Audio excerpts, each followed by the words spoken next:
আমরা তার বাংলাদেশে প্রত্যাবর্তনকে স্বাগত জানাই এবং তার যে প্রয়োজনীয় যে সিকিউরিটি সেটার বিষয়ে আমাদের সাথে তার যে তার পার্টির আলাপ হচ্ছে। এটা তার যতটুকু তারা চাচ্ছেন যে সমস্ত মেজর পলিটিক্যাল বিএনপির সাথে কথা বলেই সেগুলো বিষয়ে লুক আফটার করা হচ্ছে। I am Ox.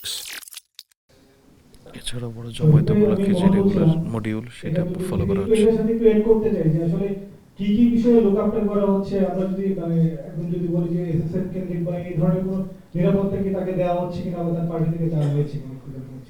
আপনি এই বিষয়টা তার পার্টি বলতে পারবে, বাট আমাদের তরফ থেকে সর্বোচ্চ এফার্ট আছে তাকে মানে তাকে ভালো সিকিউরিটি দেওয়ার।